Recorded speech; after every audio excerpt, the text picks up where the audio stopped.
Buyer contact data continues to be one of the most complex challenges for revenue operations teams to solve. According to Gartner, an average of 7 people are involved in most of the buying committee decisions in a typical sales cycle. And quite a few of these stakeholders might be outside the department your sales reps are targeting. Go to market teams lose out on several opportunities in the absence of accurate data about these buying committee, which in turn also creates a lot of gaps, especially around visibility with respect to relationship with the buying committee, engagement with them, and so on and so forth.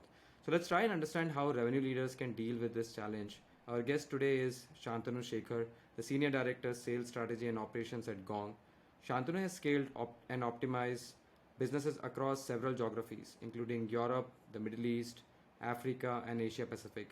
He's currently driving sales operations and go to market strategy for Gong in EMEA. Hi Shantanu, welcome to the Revenue Lounge podcast, and thanks so much for spending time with us. Hi, Abhijeet. My pleasure. Great to be associated with anything that's advancing the cause of RevOps. And you guys are doing a great job of it. So thank you for having me. Thank you. We're just doing our bit and they're getting inspired by folks like you. So let's get started. Would be great to get a quick background about yourself, your role, and what you've been doing. Absolutely. So I've now been in the revenue operations world for over a decade. In fact, I would say even before I took up official revenue operations role, I used to be a management consultant at Bain and Company, where essentially most of the projects I was working on were growth strategies, full potential strategies, more focused on revenue. Um, I was lucky that I got a chance to work on a few B2B sales projects there, and I realized there was a lot of opportunity for optimization and growth within the B2B tech world. And that's what got me into tech. Funny story, I'm based in Ireland, as you probably have seen, but I had thought of moving to the US in the Bay Area, where I'd spent about 6 months as a consultant. Loved the world there. This is back when Uber was a startup, and I'd worked with a few private equity companies who were investing in these smaller companies.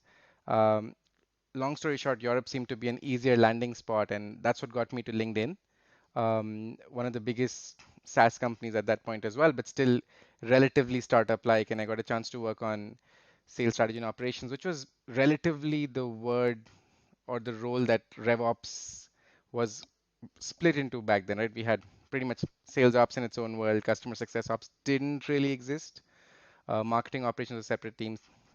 Still, there are things which are obviously merging them together and things which are different.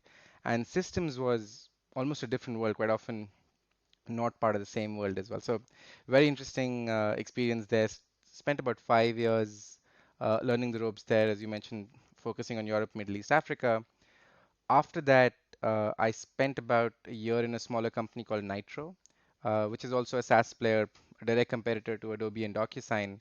And they had the opportunity to work a little bit broader in the revenue operations world outside of sales ops. And it was a great experience to just understand how to think about all these different pieces coming together. And long story short, there I was a customer of Gong. And I don't think I would have left in a year, but I realized that Gong was one of those companies where really the mission of the company has been to help both companies and people reach their full potential. And a lot of that is driving the revenue intelligence and revenue operations category itself. So that was what got me interested. I've now been at Gong for about 10 months and really loving the experience. Wonderful. So tell us a little bit about your role here, what your day to day looks like, what you've been doing here for the last 10 months. Perfect. And the way I might do that, I might think about how I define RevOps as well and club that into this, Abhijit, if you're comfortable with that. So the reason for that is a lot of different companies define revenue operations differently. And what we do, as you mentioned in the beginning, I manage more of the Europe, Middle East, Africa, which is our only international office outside the US at the moment. And the way I think about revenue operations, there are really three core pillars and a base and a plinth, if you will. So for me, the three core pillars are more to do with go-to-market strategy, the actual core operations, both across process and systems, and the third being data insights, actionable insights which you can use for making decisions. And then at the base and the plinth for me is more to do with people.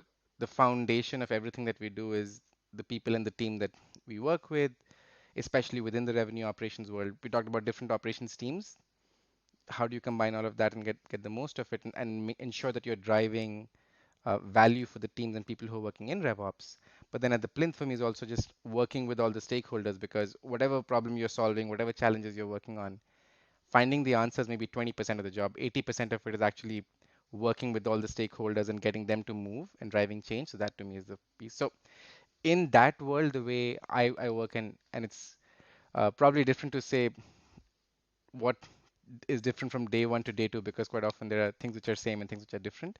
But I would say try to flit between these five pieces for Gong in the Europe, Middle East, Africa business. Given we are still a relatively newer organization internationally outside the US, there's a lot more interesting pieces on the first pillar, which is more on go-to-market strategy, figuring out what you want to do 5 years from now. But then there's also there could be a day when I'm trying to figure out what to do for the new AE who's joining tomorrow. How many accounts should they have, and which markets should they be looking at, and which segment they should be in, and making sure that we have actually the right account data as well as the contact data to help them succeed. Yeah, that's definitely very interesting, and a very strategic role as well, right? I mean, because you're running a market which is first outside the core market, which is the US, right? So there's a lot of interesting stuff to be done, a lot of experimentation. So seems more like you're running a startup within a startup of your own.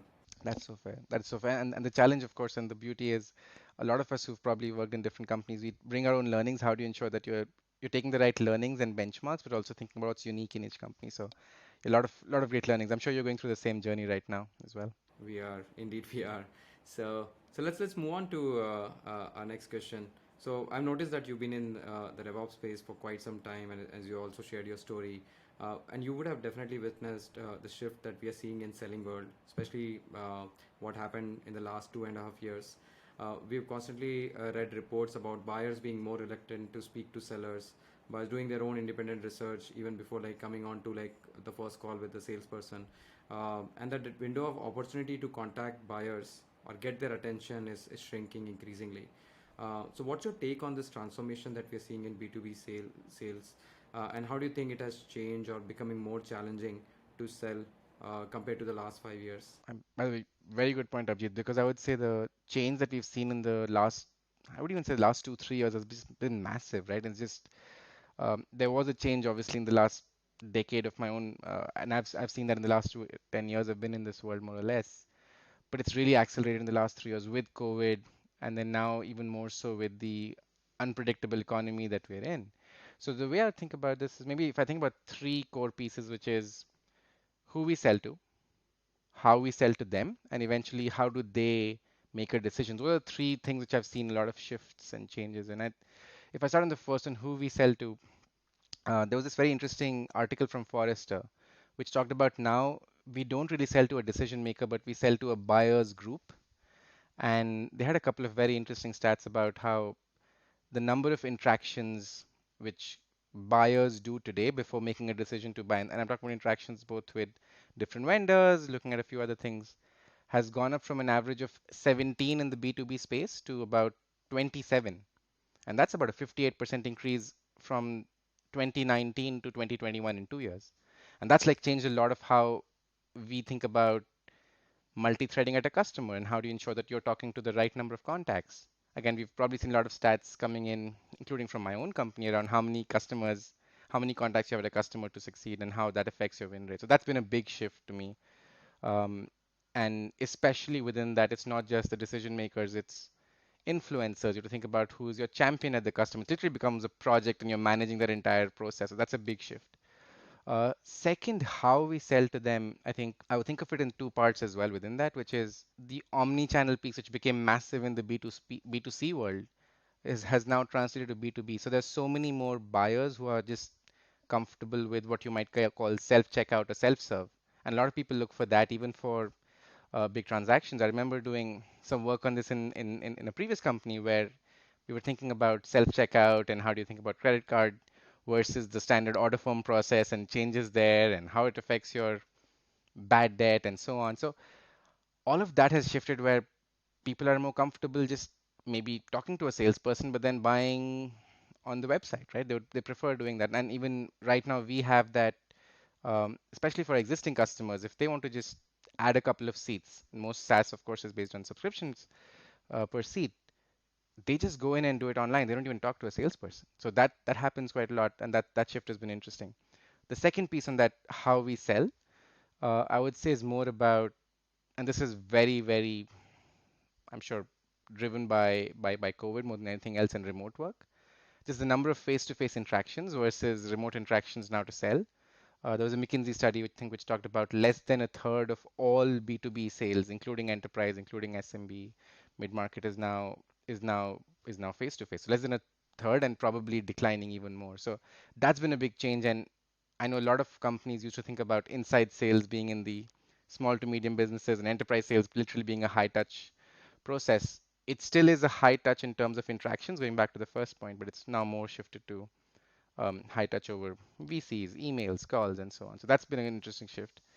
The third thing I would say has changed is literally how a customer decides to purchase a solution versus not, because, and I think you mentioned Abhijeet in the beginning, there's so much access to information. You can look at portals or platforms like G2C, what vendor A is doing versus vendor B, what are some of the biggest challenges. There's so much information. It's a lot less uh, solution selling in the traditional way when a salesperson talks to a customer. It's because the customer already has a very informed view before they even talk to a seller. So that's been three big changes, and I think the challenge from a B2B sales team's perspective is making sure that really how think about discovery, how to think about the entire sales process has become very, very crucial to adapt to this. Yeah, yeah.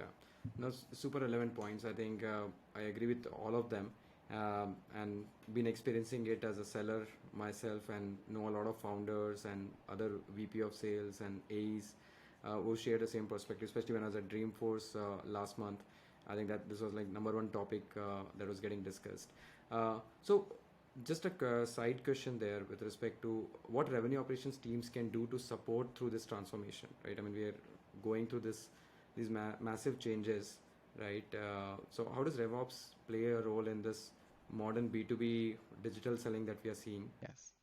So I think the way I would think about it, Abhijit, is, and this is in a way at the core of what we do as well in that second bucket of the operations pillar that I mentioned, is a lot of companies often run the risk of thinking very internally focused versus externally focused. And the way to solve for this, literally think about the customer life cycle, right? If you literally think about the customer life cycle from the beginning to end, and if you're a revenue operations professional, your ideal understanding right from before anyone from your customer has a touch point, or from your company has a touch point with the customer to the endpoint, ideally when the customer is not churning but expanding and getting really high value from you. If you think about that entire value chain, and they're obviously literally mapping out what are the different touch points, what is the process, and what are the systems that we're using across this. A very hot buzzword right now is tech stack consolidation. How do you do that? Literally building and mapping that out across the buyer journey, across the entire customer life cycle. What's changing, what's not? Where do we really need something versus not? Where do we need visibility? Where do we not? What is a must have versus good to have? Literally mapping all of that out, and then being able to, having built the process, identify the systems, and then being able to measure that with very clear KPIs. I mentioned the third pillar for me is insights. Quite often we think about high stacks of data or literally an overload and overburden of information being insights. That's just pure data. How do you think about the signals and the messages which drive action? And again, across the buyer's journey, what are the three things that you care about? So I think if a RevOps professional is able to map that out for, and this, it's a tough process. It's not easy to do that. It's different for each company, for each even segment, to be fair. And having that mapped out very cleanly in the new world that we just talked about, I think is crucial. Yeah, yeah. No, that's very actionable advice, Shantanu. Thanks for sharing that. So I wanted to move back to the point around data that we are discussing earlier, especially like clean and complete contact data. It's a big nightmare for a lot of RevOps teams to get this contact data going because there's so much of like dynamism there. I mean, a typical person lasts in a job for like 18 to 24 months, and that's like a pretty short time. So data decays, a lot of changes continue to happen. Um, so how do RevOps team stay up to date there with respect to handling this clean and complete data use case? Spot on. And by the way, this is probably the holy grail of RevOps, which is, um, I remember someone had once told me that there's only bad data or passable data. There's no such thing as good data. So that's like such a challenge from a revenue operations perspective. So I think the two things I think which I've seen which have been handy on this is as you're thinking about your account data and the gaps that you have, literally think about number one, what are the entry points, right? What are some of the things that you are adding in, removing? How do you think about almost your data hygiene? And from a contact data perspective, what are the different sources that you're bringing in? Because again, a lot of companies, including ones have been forced to look at 5 different sources of contact information, 10 different sources of company information, which you then add in as you think about different markets. It becomes even more complex. So how do you literally build that process, and where is the, and I don't want to use the word gatekeeper, but where are those real criteria on adding an account data or contact data? What is the minimum threshold that it must meet to be added in? But of course, you will have multiple sources coming in because there's no single source of truth which is the most accurate. So trying to figure that out, and then again, I'll go back to the same life cycle piece, trying to think about what is the process you're using, what are the systems you're using to try and build that in a clean and accurate manner. And what about the invisible hand? And let me elaborate on that point, right? There is an ever expanding buying committee that we are seeing. I think in Gong Labs has published some of the reports around multi-threading and buying committee and buying groups compared to like an individual buyer. So there are at least like 5 to 10 people involved. And a lot of these like contacts are not in CRM. Some of them are like invisible contacts. Seller is not even aware, and these invisible contacts are calling shots in the background. So one is seller doesn't have visibility into them, and second is like seller might be engaging with them, but the management or RevOps teams don't have visibility into them, right? So what's your advice on like getting like a grip on this buying committee? How do teams keep these things tight? Absolutely, Abhijeet. I think the best answer here, I think, is a magic wand. But in the absence of that, I would say this is where the importance of the discovery process, and I know we talk about this, most sales methodologies and everything that we set up really pander to this, but the discovery process is so important. Being able to help in the initial conversations, everyone from whether, and depending on the company, if you have an SDR or a sales development team which reaches out first to an account executive in the first conversation, making sure that you're able to really discover and understand the process, the buying process as much as you can in the initial piece at a customer is really crucial to get it right. And second, again, like I said, the magic wand for me is getting whether it's trying to get your CRM as close to passable data if you might. So at least you have a full view of who are the contacts, and then you try and map that to based on your product, who you think the influencers should be and could be, and literally starting with that mindset. So it's mapping and trying to have as much in the background ready before you go in and have the discovery process.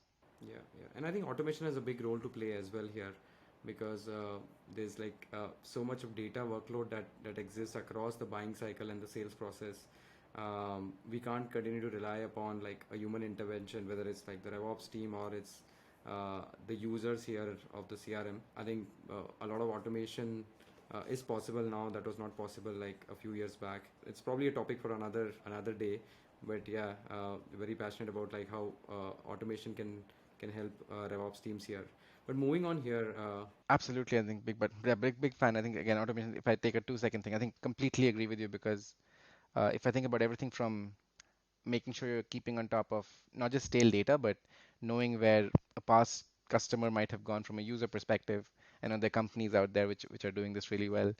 Um, Again, a nascent industry, and I'm sure I'm really excited to see what you guys get into there as well. But literally seeing and being able to build on top of what you have from automation is going to be key.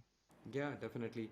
Moving on to the data duplication problem, right? I think it's also a big plague across the CRM systems in the world, right? So while there's a problem of data missing data from a capture standpoint, the second problem is duplicate data, right? I mean, which even makes things messier, right? So what is your recommendation on and best practice with respect to cleaning that up, and how organizations like yours stay on top of it? Yeah, I think in this again, Abhijit, I'll go back to the process and systems piece that I always think about. So from a systems perspective, um, again, it's being able to measure and evaluate what the right system is for you and making sure you set that up so you're not only you're not only adding data, but you have an enrichment process set up so that your information is accurate. Everything from an account data perspective to contact data perspective. I think buying Nectar might help, if I might add that plug there. From a process perspective, to me, there's definitely a lot of ownership that you can distribute even for the team. So, what I mean there is, let's say I'm an AE and and again I'm assigned to a book or a named account book.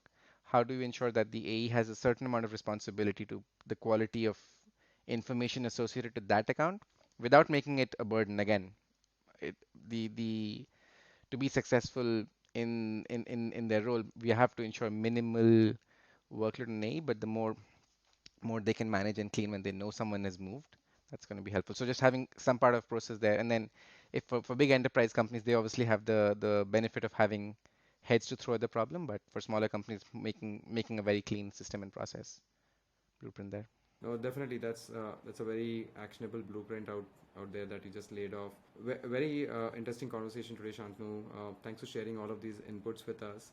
I want to move to the next section here, a little away from RevOps, more about you, getting to know you better. So let's talk about books. What's one book that you have recently read that you really enjoyed? Right, so I think it should probably be here in my stack here. So it's Legacy, which is actually modeled on the learnings from the rugby world to literally what we can take to leadership. And I think there are 15 great lessons there, and two which really resonated with me.